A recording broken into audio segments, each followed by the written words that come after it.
Well, we have made quite a bit of trouble for you recently. How about this?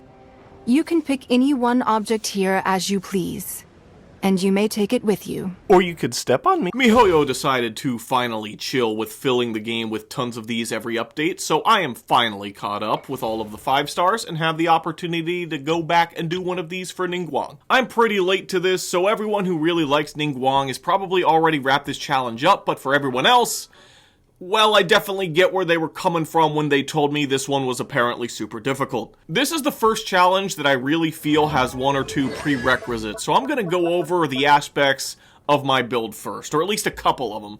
The first is that I haven't really invested in Ningguang that much. All of her talents are level 6, but for this challenge, the only one that really matters is the Jade Screen. You're going to want to level this skill up as much as possible, because the higher it is, the longer it'll take to break. This is also based on Ningguang's max HP, making HP the most important stat to invest in for a successful run of this challenge. However, I, like most of you, have her at C6 going into this, so I do get the small benefit of the extra talent levels from her C3 and C5. However, while having C6 is nice, I want to assure any newer players that this is not necessary. C1, on the other hand, is completely necessary. If you do not have Ningguang at least Constellation 1, a lot of the tactics I am going to use here will not be possible, so I implore you to at least get her first Constellation before attempting this challenge. It's worth noting that her second one at C2 is also pretty important. However, I don't feel that it's 100% necessary. It will just make it much harder to do without it. C3 through C6 are all conveniences, however, so don't fret if you don't have any of those.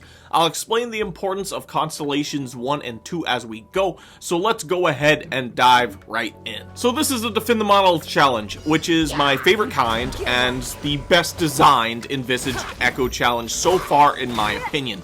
This means there's no BS time limit requiring you to have stupid high DPS, no random mechanic constantly damaging your character making for a pseudo time limit, which is important because there's a few points here where you're gonna have to take your time during this challenge. This challenge, like the others, has a few waves of enemies you're gonna have to defeat. My Ningguang isn't built with the highest damage output, so one of the core strategies that you're gonna work with here involves putting up your Jade Screen to block enemy attacks on the monolith to give you enough time take the enemies out. This is essential, as this is the most fragile leyline monolith I have ever seen in my life. Level 1 Amber mains could take this thing out. Fortunately, the first wave is pretty easy. It's just 3 stooges with crossbows. You're gonna want to set up your Jade Screen as perfectly aligned with the Hilichurl in the middle as best you can. This is the correct spacing to ensure that it blocks attacks from all 3 of them. From there, you can approach the group to begin attacking them, and when you do this, it's very important that you walk through the screen. Ningguang mains are probably already in the habit of this because you would know that walking through the screen gives you a 12% geo damage buff for 10 seconds. It's not necessary for this challenge to be as on point with getting this up at all times as it was for the Zhongli or Keqing ones, but it does help. So do remember to walk through your screens whenever possible, not just around them. You're then going to want to begin attacking one of the Hilichurls on either the left or the right. Going for the one on the left was always more comfortable for me. There's a couple important things to note here. The first is the most important tip I'm going to give you all video. You see, it takes Ningguang longer to do her normal attacks than it takes Zhao to grow. These things are painfully slow, and for some reason, if you hold forward on your controller while attacking, it makes Ningguang attack significantly faster. I'm not sure if this is because it's canceling the recovery of the attacks with your walk cycle or what, but for whatever reason, holding forward while attacking will significantly increase your attack speed, and you should be doing this at all times. The second thing is that when Ningguang attacks, she accumulates crystals called Star Jade behind her, and she can get up to a maximum of 3 of these at any given point in time, which she will unleash whenever you do a charged attack. This does decent damage, but the general rule of thumb here is that you want to use it to knock enemies back to group them up. You see here that I failed to knock back the guy in front of me, but that is okay because it knocked the middle guy back to get closer to the guy in the very back. Fortunately, Ranger-type Hilly-Churls are programmed with AI to step back when you're up in their face, which pairs very well with the Ningguang tech of holding forward while you're attacking to increase your attack speed. Do your best to group them up as best you can, and if your Jade screen breaks, you always want to prioritize running over and setting another one up. Once they are all grouped up, you can spam normal attacks and hit the entire group thanks to NINGGUANG'S first constellation, which deals AoE damage whenever you land a normal attack. Almost all of the enemies you'll be fighting here get staggered when you land any attack, so you're going to be doing a lot of this normal attack spam into small groups thing. This is why her C1 is so important. If they get ungrouped though, it's not the end of the world, just make sure you prioritize putting your screen up again first and foremost. As long as the monolith's health isn't going down, then you can take all the time in the world, and this first wave is also great practice for the increased difficulty of the waves to come. So if you're having trouble, try resetting this wave a few times and getting comfortable with your screen placement, using your charge attack to group up enemies, and using your normal attacks to continuously stagger and damage them all at once. Once you're down to the last enemies of each wave, make sure to not use your Jade screen or your elemental burst because you want to be able to use them immediately going into the next wave if you ever have to. You can stagger every enemy in the challenge with normal attacks except for the very last one, so anytime you get to the last enemy of a wave, you may even want to slow down your attack rate to give your Jade screen time to recharge. Other than that, just spam them out, get yourself some energy recharge, and mentally prepare for what's ahead. The second wave is the main reason I say that her second constellation will help a lot. 2 cross bros will spawn on the left side of the room, and you want to immediately put your screen up to block their attacks. At the beginning of the wave, their attacks will be synchronized, so it's going to do a lot of damage to your screen. And for my screen, this was enough to break it in one hit. Thankfully, NINGGUANG'S second constellation will automatically reset the screen's cooldown when it's broken. Just FYI, this can happen once every 6 seconds if you're trying to time anything. So if you have her C2, you'll be able to just throw up another one and deal with this wave relatively easily. If you do not have her C2, then I would recommend doing everything you can to max the heck out of her HP to get her screen to a point where it won't be immediately destroyed by these two's initial attack. This will give you a lot more breathing room. However, don't worry if you can't do neither either. Once you start attacking one of them, their attacks will be desynced, and then you can throw up a shield in front of the other guy as soon as possible. The monolith may take 1 or 2 hits if you neither have a decent amount of HP on her nor have C2, but 1 or 2 hits is fine. It'll just make the rest of the challenge a lot more strict. But anyway, once you set it up, just make sure to run through it to get your geo buff and start attacking one of them, letting the other wail on your screen. Same logic as the first wave, just spam normal attacks and run back to put your screen back up if necessary. Feel free to use your charge attack to group them up. Hitting both of these guys at the same time is pretty easy. Just make sure you always end the wave with 3-star Jades because you're probably going to need them going into the next wave. And just like the first one, make sure you end it once your Jade screen has gotten off cooldown so you can use it immediately as well. The third wave is the first one that's pretty difficult. 3 jerks with sticks are gonna spawn, most inconveniently on 3 different sides of the room. Dealing with these clowns is a little tricky, so I'll tell you what I found to be the best strategy here to avoid damage to the monolith. Run to whichever one is closest to you and use your Jade screen to knock it on its ass. The screen isn't going to be able to block anything this wave, and Hilly-Churls have a very long recovery time after being knocked down, so this should give you plenty of time to not have to worry about one of them while you deal with the other 2.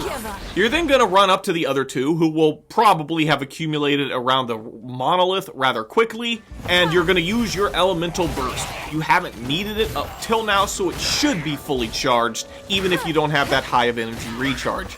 This should knock one of them on their ass and also guarantee that you have the max number of star gauge for your next charged attack. It's worth noting that if you have her at C6, you'll have 7 instead of 3, which helps, but 3 is more than enough to knock back one of these guys, which is all that really matters. So use your charged attack on whichever hilichurls your bursts, heat-seeking missiles didn't lock onto, and knock the last one back. This means you will have now knocked over all 3 of them, making them want to aggro you. However, this isn't actually super consistent, so I actually recommend staying close to the monolith so they'll gather around you regardless of whether they're targeting you or targeting it. From there, you can return to your tactic of spamming normal attacks to stagger them in small groups. As long as at least 2 of them are grouped up, you should be fine, because hilichurls have a very long attack startup animation. This means that you can stagger 2 of them, then attack the other one, then attack the group of 2 again, and go back and forth before any of them will have a chance to get an attack off on you or the monolith. You can always use your Jade Screen to knock them over for significantly longer if you need a little more breathing room or if they get too far apart. Once again, just make sure you have your ult charge and your Jade Screen both up and off cooldown before you finish off the last enemy and go into the next wave. The 4th wave consists of 2 crossbow clowns and 1 little earth pillar gremlin, which is deceptively harder than the other waves like this.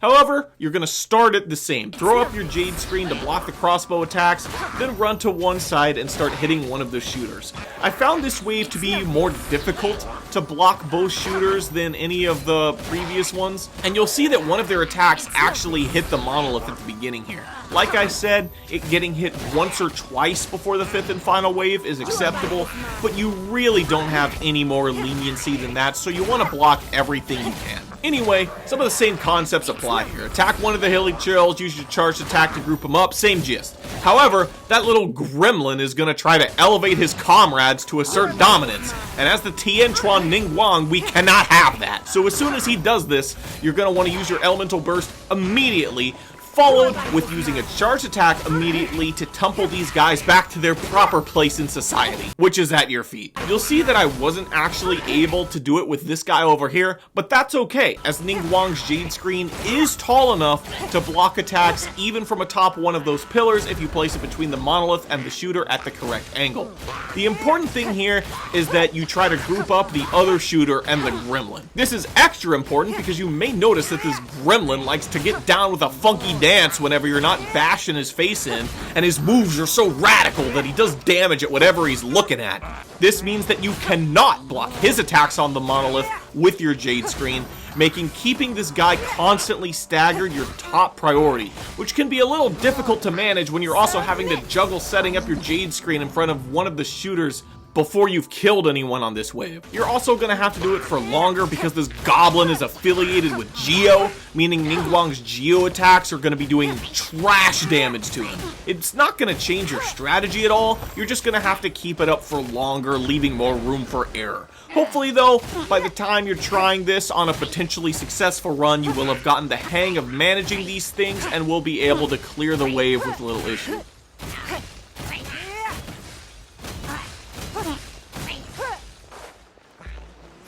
Give up.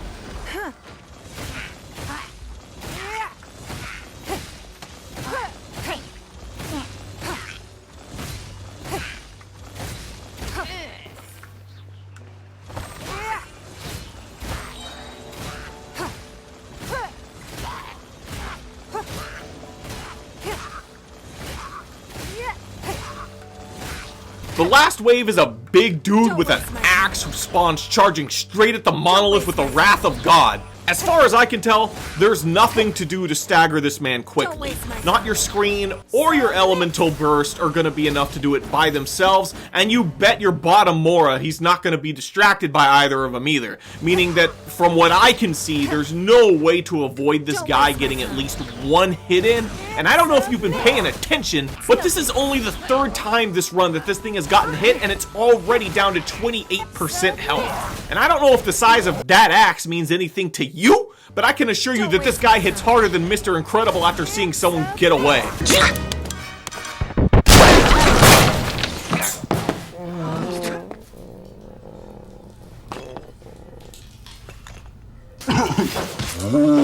So the goal here is to get him staggered as soon as possible.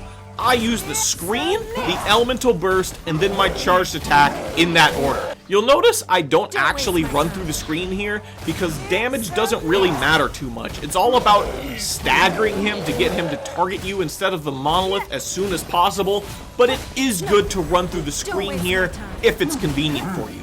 Once he's staggered and is targeting you, make sure to run away from the monolith so none of his larger attacks will make contact while he's swinging and throwing at you and shit. Generally speaking though, once he's got his sights on you, you're home free. Just dump everything you have into him, making sure to use your charged attacks every time you ult or accumulate 3 star jades with normal attacks, and he will eventually fall.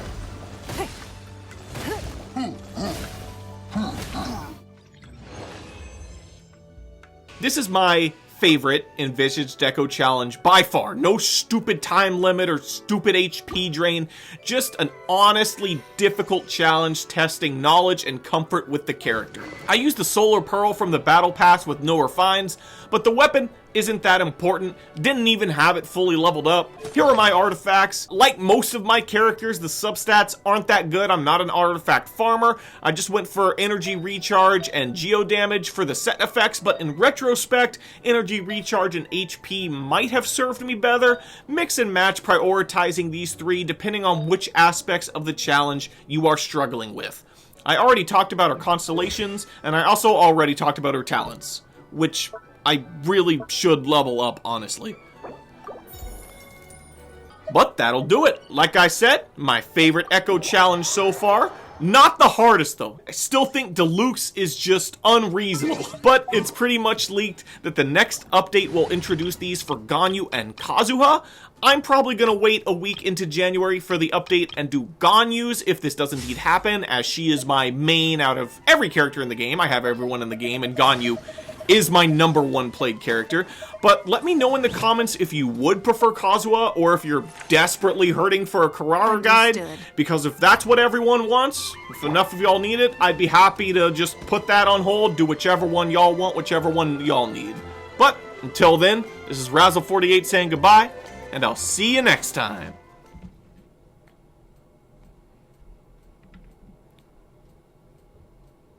Also, this was a joke! I'm not even a sub!